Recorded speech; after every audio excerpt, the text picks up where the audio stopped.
बिस्मिल्लाहिर्रहमानिर्रहीम। अस्सलाम वालेकुम सामीन नाजरीन। आज के खैर खबर में खबर बहुत अहम है। पाकिस्तान के काबिल कदर आलिम दीन और मोटिवेशनल स्पीकर साहिल अदीम हरीपुर के एक इंस्टीट्यूट में मुस्लिम आइडेंटिटी पर एक सेमिनार पर एड्रेस करने गए और उन्हें वहाँ रिवायती सवालात के न सिर्फ सामना करना पड़ा बल्कि उन्हें ऐसा यूट्यूबर कहा गया जो हीरो जैसे बाल बनाकर बात करता है और जदीद कपड़े पहनकर हाथ हिला हिला कर बात करता है। उनकी बाकायदा बेइज्जती की गई और उन पर इल्ज़ाम लगाया गया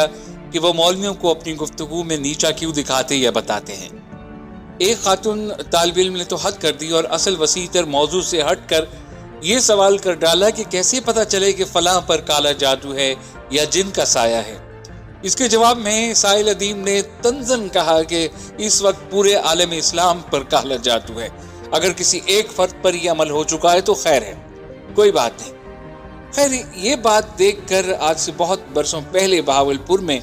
एक वाकया याद आया जहां आलम इस्लाम के बहुत बड़े आलिम मुहक्किक जनाब प्रोफेसर हमीदुल्लाह खान पेरिस से बहावलपुर की यूनिवर्सिटी में कुरान और हदीस और इल्हामी किताबों की तारीख और तहकीक पर अपना मकाला पेश करने तशरीफ़ लाए और गुफ्तगू के इख्तिताम पर हाज़रीन में से चंद इंतहाई रिवायती सवाल पूछे गए जो कि उस मकाले और उसके मौजू से बिल्कुल हट के थे, और जिसमें यह सवाल भी शामिल था कि जनाब वुज़ू टूट जाए तो क्या किया जाए या कैसे मालूम हो कि वुज़ू टूट चुका है। अब साहिल अदीम जिनको यूट्यूबर का ताना दिया गया, जबकि ये पता होना चाहिए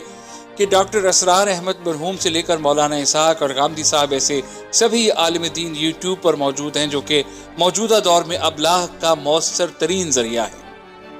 साहिल अदीम ने अपनी गुफ्तगू और मकालात के जरिए सभी सेमिनारों में कुरान पाक और अहदीस मुबारका को मौजूदा साइंसी नुक्ता नज़र से समझने और समझाने की कोशिश की है। हर दौर में उलमा ने अपने मुरव्वजा अलूम के साथ इल्मी तौजीहात पेश की हैं और ऐसा होता रहेगा कि आने वाली नस्लें नित नई साइंसी तरक्की के दौर में नई टर्मिनोलॉजी और नए जावियों से कुरान और हदीस की तफहीम को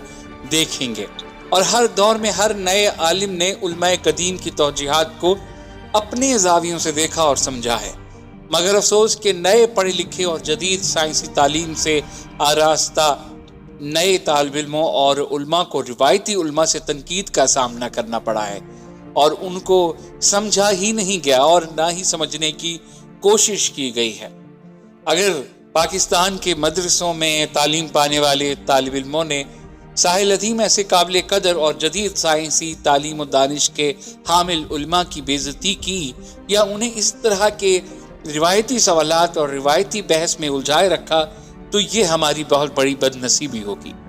याद रखें कि मौजूदा दौर और आने वाले वक्त में आलमी सतह पर इस्लाम और इस्लाज़वाल कलाम अल्लाह जल्ले शानहू की